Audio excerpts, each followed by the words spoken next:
When Robin Hood, Prince of Thieves stormed into theaters, audiences witnessed an ambitious medieval epic packed with romance, action, and unforgettable performances. The film became a cultural phenomenon, yet behind its success lay a production marked by creative clashes, dangerous stunts, and unexpected improvisations. What viewers didn't know was that one actor secretly rewrote his own dialogue, while the director abandoned the project before it was finished. The leading man's accent mysteriously disappeared halfway through filming, and a last-minute cameo from a legendary actor transformed the entire ending. These secrets reveal how chaos, compromise, and creative rebellion turned a troubled production into an enduring adventure that still captivates audiences decades later. Number 1. Rickman's secret script rewrites. The Sheriff of Nottingham could have been a forgettable villain, but Alan Rickman had other plans. Dissatisfied with the original dialogue, he quietly enlisted friends to help rewrite large portions of his character's lines without official approval. His unauthorized revisions transformed a one-dimensional tyrant into a scene-stealing force of chaotic energy. Rickman's contributions are most visible in the sheriff's interactions with Guy of Gisborne and Mortiana, where his biting sarcasm creates memorable tension. The famous "cancel the kitchen scrap" speech and several cutting remarks were born from these secret rewrites. These changes subtly shifted the movie's tonal balance, making the villain more entertaining than the hero in many scenes. Rickman's gamble paid off spectacularly, as his performance became the film's standout element, proving that the best creative decisions sometimes happen off the official script pages. Number 2. Costner's vanishing accent mystery. Kevin Costner's approach to Robin Hood's voice became one of the production's most discussed puzzles. Early scenes show him attempting a British accent during the Jerusalem prison sequence, but that accent gradually fades until it disappears entirely. This wasn't accidental. It resulted from behind-the-scenes debates about authenticity versus audience accessibility. Director Kevin Reynolds and producers disagreed about whether an American star should strain for a British sound. Costner felt the accent distracted him from delivering emotional performances. Ultimately, the decision was made to let it go, though editors worked to minimize the jarring transition. The shift is most noticeable when comparing Robin's early dialogue with Azeem to his later speeches rallying the outlaws. Despite becoming a target of mockery, the choice allowed Costner to focus on heroic charisma rather than vocal mechanics, proving that screen presence sometimes matters more than technical precision. Number 3. A director who walked away. Creative visions rarely align perfectly in Hollywood, but the clash between Kevin Reynolds and the studio became severe enough to end their collaboration before post-production finished. Reynolds had crafted a darker, more violent medieval tale, but executives wanted a more accessible summer blockbuster that would appeal to broader audiences. The breaking point came during editing when Reynolds realized many sequences were being shortened or removed to lighten the mood. His version emphasized the brutality of medieval life, while the studio's cut leaned into romance, humor, and heroic spectacle. Unable to reconcile these visions, Reynolds departed. The finished film reflects this compromise in its uneven pacing and tonal shifts. Key sequences like the Forest Village raid were trimmed significantly. Though Reynolds later expressed frustration, the studio's commercial approach helped the movie achieve massive box office success. Number 4. Stunts that pushed actors hard. Medieval warfare demanded physicality that few modern actors were prepared to deliver, and the cast faced weeks of intense training before cameras rolled. The production required horseback riding through dense forests, sword fighting with weighted weapons, and climbing rope bridges suspended over genuine drops. Unlike modern films relying on digital doubles, this production expected stars to perform much of the action themselves. Kevin Costner trained extensively in archery and horseback riding, mastering the coordination required to shoot arrows while galloping. The forest chase sequences demanded precise timing as actors navigated actual woodland terrain with uneven ground and low branches. The rope bridge scene presented particular challenges as actors crossed a swaying structure while maintaining dramatic intensity. Stunt coordinators remained vigilant, ready to intervene when fatigue threatened safety. The commitment to practical action created authenticity that made every arrow, sword strike, and desperate leap genuinely thrilling. Number 5. The flaming arrow's real danger.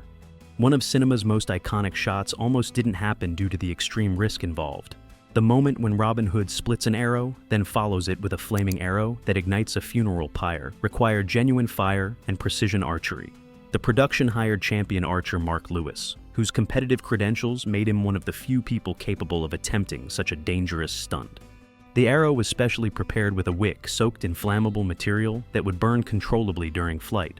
Lewis had to account for wind conditions and the fact that fire changes an arrow's aerodynamics unpredictably. Safety crews stood ready with suppression equipment, and multiple cameras captured the moment simultaneously. The final take, filmed in slow motion, became one of the film's most memorable images and appeared prominently in marketing materials. This commitment to practical effects gave the scene authenticity that helped define the movie's visceral approach to medieval action. Number 6. The tree that became iconic. A single tree standing against the horizon became one of the film's most recognizable images, but few viewers realized the location would become a pilgrimage site for decades. The production chose Sycamore Gap along Hadrian's Wall in Northumberland for its dramatic visual impact, where the solitary tree framed perfectly against the sky created an unforgettable backdrop for Robin and Marian's romantic encounter. The location's natural beauty required minimal set dressing, allowing the landscape to convey timeless quality. The tree's distinctive silhouette appeared in promotional materials and became synonymous with the film's romantic themes, emphasizing both the characters' connection and their separation from the world. After the film's release, Sycamore Gap attracted thousands of visitors annually, transforming from an obscure landmark into a celebrated tourist destination. Fans traveled from around the world to photograph the iconic view, making it one of England's most photographed natural landmarks. Number 7. Connery's role that transformed the finale. The final moments of the film received an unexpected boost from one of cinema's most legendary actors, though the story requires clarification. Sean Connery was initially offered the role of Lord Loxley, Robin's father, but declined it for personal reasons. The production moved forward with a different actor in that part. Months later, filmmakers approached Connery with an entirely different proposition, a brief cameo as King Richard appearing only in the wedding finale. This smaller role required just a day of shooting and offered maximum impact with minimal time commitment. He accepted, and his presence instantly elevated a simple happy ending into a moment of genuine gravitas. Connery's appearance was kept secret from audiences, making his reveal a genuine shock in theaters. His commanding screen presence transformed the wedding scene from a conventional conclusion into an event, giving the film an emotional punctuation mark that resonated far beyond its brief runtime. Number 8. Freeman built Azeem from scratch. Creating a character who didn't exist in traditional Robin Hood legend required more than just following the script, and Morgan Freeman approached Azeem as a genuine creative challenge. The character could have been a stereotypical sidekick, but Freeman invested considerable personal research into Middle Eastern culture, spirituality, and warrior traditions to build authenticity into Azeem's presence. Freeman's choices influenced everything from Azeem's wardrobe to his physical bearing and speaking patterns. He incorporated elements of Islamic prayer practices, warrior codes, and philosophical perspectives that gave the character depth beyond his function as Robin's ally. The character's impact is visible in scenes where Azeem observes English customs with bemused detachment or offers wisdom from his own cultural background. Freeman's commitment created one of the film's most memorable relationships, proving that thoughtful preparation can elevate a fictional creation into something audiences genuinely believe in. Number 9. Rickman's wild improvised moments. Alan Rickman's approach to the sheriff extended beyond his secret script, rewrites into spontaneous on-set improvisations that caught cast and crew off guard. His unpredictable additions during filming created some of the character's most memorable moments, injecting chaotic energy that made the sheriff genuinely unsettling, despite his comedic elements. Several of Rickman's most quoted lines emerge from these improvised takes, including specific physical gestures, vocal inflections, and unexpected reactions that weren't in any version of the script. His willingness to experiment gave the sheriff an authenticity that purely scripted villainy rarely achieves. Many of these spontaneous additions survived the editing process even after director Kevin Reynolds departed, as editors recognized their value. Rickman's improvisations demonstrated how a skilled actor can discover a character's true voice through experimentation, transforming written words into living menace that audiences remember decades later. Number 10. A score nearly rewritten entirely. Michael Kamen's journey to compose the film's final score was far from smooth, as his initial musical vision clashed with studio expectations. His early compositions leaned heavily into darker, more somber themes that reflected the medieval setting's brutality, but executives worried these choices would make the film feel too heavy for summer audiences. Studio pushback forced Kamen to reconsider his approach, leading to multiple revisions that gradually shifted toward more heroic, accessible themes. The compromise process proved creatively taxing as Kamen balanced his artistic instincts against commercial demands, reworking cues repeatedly until finding music that satisfied both standards. Certain musical elements from Kamen's earlier drafts survived in the final score, particularly in battle sequences where darker tones served the action effectively. The finished soundtrack blends heroic fanfares with moments of genuine menace, reflecting the difficult creative negotiation that produced it. Number 11. Marian casting was nearly different. The role of Maid Marian went through a complicated casting journey before Mary Elizabeth Mastrantonio ultimately claimed the part. Producers auditioned numerous actresses during pre-production, searching for someone who could balance strength, romance, and medieval authenticity while holding their own against Kevin Costner's star power. Robin Wright had actually committed to the role and was preparing for production when she discovered she was pregnant. Her withdrawal forced producers to restart their search at a critical moment, creating scheduling pressure as other production elements were already locked in. Mastrantonio brought a different energy to Marian than Wright likely would have, emphasizing the character's intelligence and independence rather than softer romantic qualities. Her performance shaped Marian as a woman capable of matching wits with the sheriff and commanding respect from the merry men, proving that casting changes can fundamentally alter a character's impact. Number 12. How they faked the Jerusalem prison. A common misconception claims the film's opening was shot in Morocco, but the Jerusalem prison sequence was actually created entirely in the United Kingdom using clever production design. The filmmakers used interior sets and UK locations dressed to mimic Middle Eastern architecture, relying on atmospheric tricks rather than authentic geography. The production design team employed strategic costuming, dramatic lighting, heavy smoke effects, and careful set dressing to create a foreign environment. They built prison interiors with stone textures and architectural details suggesting ancient Middle Eastern construction, while controlling every visual element to maintain the deception. These sets blended practical construction with optical choices to convincingly sell the setting without expensive overseas filming. The success demonstrated how thoughtful design could transport audiences across continents while keeping production close to home, proving that convincing locations can exist only in carefully constructed illusions. Number 13. Building the outlaw village by hand. Creating the Merry Men's Forest campsite required building an entire community from scratch, while respecting the protected woodland environment. The art team constructed the outlaw village using eco-safe materials that wouldn't damage the surrounding ecosystem, including platforms, rope bridges, and rustic huts that looked authentic but left minimal environmental impact. The construction process demanded creative solutions to hide modern intrusions while maintaining period authenticity. Every element had to appear hand-built by medieval outlaws, using only tools available in the 12th century. The team faced constant challenges from unpredictable weather, soil erosion from crew foot traffic, and strict environmental restrictions. Despite these obstacles, the finished village felt genuinely lived in, with weathered textures and organic integration into the landscape. The attention to environmental responsibility and historical detail created one of the film's most immersive settings, demonstrating that practical construction can achieve results digital environments often struggle to match. Number 14. The dark ending that got cut. The original cut included a much darker subplot involving the witch Mortiana that extended into the finale, but test audiences reacted negatively to the disturbing material. This subplot added supernatural horror elements that clashed with the adventure tone audiences expected, creating tonal whiplash that undermined the film's climactic moments. Removing this ending required significant editorial restructuring that changed both the film's pacing and its thematic resolution. The original version leaned more heavily into dark fantasy, while the theatrical cut refocused on straightforward heroism and romance. The deletion affected several character arcs and motivations that had been building throughout the story. Fragments of this darker ending survived in extended cuts released on home video, allowing curious fans to glimpse what might have been. These deleted scenes reveal a stranger, more unsettling vision that likely would have divided audiences even more sharply than the finished film. Number 15. Archery tricks without CGI. The film's impressive archery sequences relied entirely on practical techniques and camera trickery rather than digital enhancement. Professional archers coached the actors on proper form to make their performances look convincing, while specialized rigs and careful shot composition created the illusion of impossible accuracy and speed.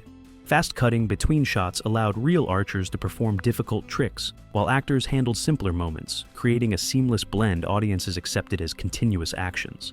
The split arrow effect used practical props designed to lock together convincingly on camera. slow-motion photography and precise timing made ordinary shots look extraordinary. These analog techniques required extensive rehearsal and perfect coordination between actors, stunt performers, and camera operators. The result feels more tangible than modern digital archery because the arrows, bows, and impacts are all physically real, giving the action weight and authenticity audiences could instinctively feel. Number 16. Historic castle rules change filming. Shooting in genuine medieval castles provided unmatched authenticity, but historic preservation laws imposed strict limitations on what the production could do. These protected sites came with detailed regulations about what crews couldn't touch, attach, or modify, forcing filmmakers to work around centuries-old structures without leaving permanent marks. The restrictions meant no drilling into walls, no attaching lights directly to ancient stonework, and no alterations to architecture. Crews devised creative mounting systems that distributed weight safely without contacting protected surfaces. Every piece of equipment required careful positioning to avoid damaging delicate craftsmanship. The limitations enhanced authenticity by forcing the production to work within spaces as they naturally existed. Cinematographers adapted their lighting setups, while the art department dressed scenes without concealing the castle's genuine character. These workarounds preserved the location's integrity while capturing their timeless atmosphere. Number 17. A sword fight filmed in danger. The climactic duel between Robin Hood and the sheriff pushed practical action to dangerous extremes. Unlike modern productions relying on rubber props, this fight used real metal blades that could cause serious injury if choreography failed. The added challenge of treacherously slippery stone floors made every movement potentially hazardous. Choreographers adjusted their plans constantly to account for unpredictable footing, simplifying some moves while emphasizing others that could be performed safely. Both Kevin Costner and Alan Rickman rehearsed extensively, building muscle memory that would help them execute the fight. The physical toll mounted during long takes as actors fought genuine exhaustion while maintaining intensity. Minor injuries, including bruises and near misses, occurred despite precautions. The commitment to practical combat created visceral energy that choreographed safety cannot replicate, giving audiences a genuine sense of danger. Number 18. A mischievous fox ruined takes. Animal actors rarely follow scripts perfectly, but one trained fox brought to set proved exceptionally uncooperative throughout production. Despite the efforts of experienced handlers, this particular fox repeatedly disobeyed cues, wandered away during crucial moments, and generally disrupted filming whenever it appeared. Handlers tried every technique to coax cooperation: favorite treats, familiar toys, patient repetition, but the fox maintained its independent spirit. Scenes that should have required a few takes stretched into dozens as the animal explored the set or sat motionless when it was supposed to move. The frustration peaked when the fox wandered into shots where it wasn't supposed to appear, forcing editors to work around unexpected cameos. Some crew members came to admire the animal's stubborn refusal to perform. The fox's antics became a running joke, providing comic relief during an intense production. Number 19. Continuity nightmares everywhere. The combination of inconsistent weather, rushed reshoots, and editorial changes created numerous continuity problems visible in the final cut. Costume details shift between shots, props appear and disappear mysteriously, and natural scenery changes in ways suggesting different filming days were spliced together without adequate matching. Weather proved particularly troublesome as the British climate refused to cooperate. Sunny establishing shots would transition to overcast close-ups, or actors' hair would appear dry in one angle and wet in the next. The rushed timeline left insufficient opportunity to reshoot problematic sequences. Some continuity errors pass unnoticed, but others stand out glaringly. Shadows change direction mid-scene, background extras wear different costumes in consecutive shots, and the sheriff's appearance varies noticeably. Editors attempted to hide these issues through creative cutting, but some inevitably survived into theatrical release. Number 20. The sheriff almost cast differently. Before Alan Rickman transformed the Sheriff of Nottingham into an unforgettable villain, producers considered several other actors whose different approaches would have fundamentally altered the movie's tone. The casting process explored various interpretations ranging from purely menacing to darkly comedic, with each potential sheriff suggesting a different balance. The actors considered brought their own strengths that would have pushed the character in distinct directions. Some would have played the sheriff as straightforwardly evil without Rickman's theatrical flair. Others might have leaned harder into comedy, potentially making the character too buffoonish to serve as a credible antagonist. Ultimately, the production embraced Rickman's unique blend of menace and dark humor that made the sheriff simultaneously threatening and entertaining. Cast members later commented on his scene-stealing energy, demonstrating how the right actor can elevate material beyond its written potential. Number 21. A rating almost too harsh. The MPAA scrutinized the film's violence intensely, particularly during raid sequences and battle scenes that depicted medieval combat with unflinching brutality. Ratings board members expressed concerns that certain moments were too graphic for the PG-13 rating the studio desperately wanted, threatening to push the film into R territory that would severely limit its box office potential. Several shots required shortening or softening to satisfy the board's demands. Close-ups of sword strikes, arrows hitting bodies, and village raid aftermath underwent careful trimming to reduce impact without losing dramatic power. The production team walked a razor-thin line between maintaining visceral action and avoiding an R rating. Surprisingly, some intense moments survived the ratings process completely untouched, including scenes that modern audiences might expect would trigger stricter oversight. The unpredictability of what the MPAA flagged versus approved created constant uncertainty, forcing filmmakers to prepare multiple versions of key sequences. Number 22. A fire accident changed a scene. An unexpected on-set fire during the Outlaw Village raid sequence forced the production to adapt quickly and incorporate the scorched results into the final film. What began as a controlled burn briefly escaped containment, damaging set pieces in ways that weren't originally planned, but ultimately enhanced the scene's chaotic realism. Rather than halt production to rebuild damaged elements, the crew recognized that the fire-scarred village actually looked more authentic than the pristine version they had carefully constructed. The production incorporated the scorched wooden platforms, blackened ropes, and singed structures into subsequent shots, giving the raid genuine consequences. Careful planning ensured continuity in shots filmed after the incident, with the art department strategically positioning cameras to make the fire damage appear intentional. Viewers watching the raid see what they assume are planned destruction effects, unaware that real accidents helped create the scene's visceral impact. Number 23. Real archers hidden in the cast. The production secretly populated its cast with competitive archers who served dual purposes during filming. These skilled professionals not only trained the principal actors in proper archery technique, but also appeared throughout the film as extras and stunt performers, significantly boosting the realism of battle sequences. These real archers appear in background shots during major forest battles and the final castle assault, their authentic form creating a foundation of credibility. Their presence meant that when cameras pulled back for wide shots showing dozens of arrows flying simultaneously, audiences were watching genuine archery. Beyond on-screen contributions, these competitive archers advised choreographers on technique during major battle scenes, ensuring the action adhered to realistic physics. Their expertise helped maintain consistency throughout the film's archery sequences, preventing visual inconsistencies that plague movies where only stars receive proper training. Number 24. The song that ruled the world. Bryan Adams and Mutt Lange wrote the film's iconic theme in approximately 45 minutes, though the studio had specific ideas about how the song should sound. Executives wanted heavier orchestration than Adams preferred, pushing for a more cinematic arrangement that would emphasize the film's epic romantic scope, rather than Adams's signature rock simplicity. The song was not created under extreme time pressure, nor nearly rejected as some stories suggest. Instead, it was placed relatively quietly in the end credits without the prominent positioning that many hit movie songs receive. The understated placement gave no indication of the cultural phenomenon it would become. What followed defied all expectations as the song dominated global charts for months, becoming one of the decade's biggest hits. It spent 7 consecutive weeks at number 1 in the United States and 16 weeks atop the UK charts, transforming from a simple closing credits track into a defining romantic anthem. Number 25. A legacy critics didn't predict. Early critical reviews were decidedly lukewarm, with many critics dismissing the film as a serviceable but unremarkable summer blockbuster that would fade quickly from memory. They praised Alan Rickman's villainous performance while questioning the film's tonal inconsistencies, Costner's vanishing accent, and the uneven pacing.